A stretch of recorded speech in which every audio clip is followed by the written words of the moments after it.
বন্ধুরা আমরা পার্ট 5 এবং 6 এ দেখতে পারছিলাম যে রৌদ্রগুলোর টুর্নামেন্ট খেলতে যাওয়ার সময় রোস্টেড গেমিং এবং জারা গেমিং এ ধরে গ্রামবাসীরা জোর করে বিয়ে দিতেছিল। আর তারপরে ঘটে যায় অলৌকিক ঘটনা, রোস্টেড গেমিং চ্যাম্পিয়ন হওয়ার জন্য সেখান থেকে পালিয়ে যেতে শুরু করে। তারপর এই পুতুলটি আর পিহুর মধ্যে অনেক ভয়ঙ্কর একটা যুদ্ধ হয়। পিহুর শক্তি সব ওই পুতুলটি কেড়ে নেয়। তারপর পিহু অনেক বেশি মন খারাপ করে তার ভাইয়াকে ডাকতে শুরু করে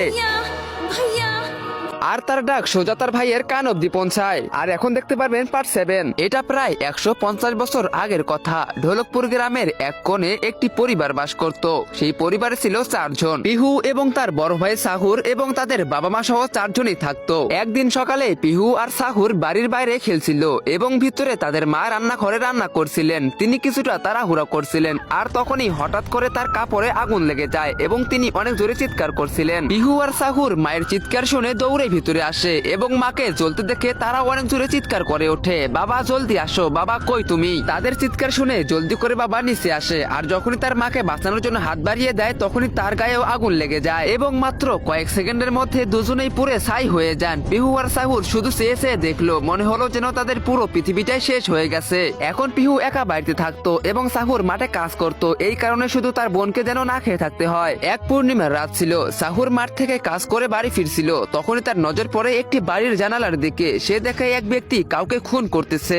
এটি দেখা মাত্রই সাহুরের পা কাঁপতে শুরু করে এবং সে যেমনি পিছনে ফেরে দেখে আরেকজন লোক হাতে একটা অস্ত্র নিয়ে তার পিছনে দাঁড়িয়ে আছে। সেই লোকটি কোনো কথা না বলে সাহুরের উপর আঘাত করে। এরপর গ্রামের মানুষকে জড়ো করা হয় এবং সেই লোকটি চিৎকার করে বলতে থাকে, এই ছেলেটি আমার বাড়িতে ঢুকে চুরি করছিল এবং যখন আমি বাধা দিলাম তখন আমাকেই মারার চেষ্টা করলো। এখন তোমরাই বলো ওর সাথে কি করা উচিত। এটা শুনে গ্রামবাসীরা অনেক বেশি রেগে গেল এবং চিৎকার করে বলল, একে এই গাছে জ্যান্ত উল্টো করে ঝুলিয়ে দাও। সাহুর কাকতি মিনতি করে বলে, আমি নির্দোষ, আমি কিছু করিনি, কিন্তু গ্রামের কেউ তার কোনো কথা শুনলো না। তো গাইস, এইখান থেকে শুরু হলো অভিশপ্ত শুকনো গাছের রহস্য। এরপরে কি হতে চলেছে? হ্যাঁ, এরপরে হতে চলেছে অনেক ভয়ানক কিছু। তোমরা সেটা দেখতে পারবে পার্ট 8 এ।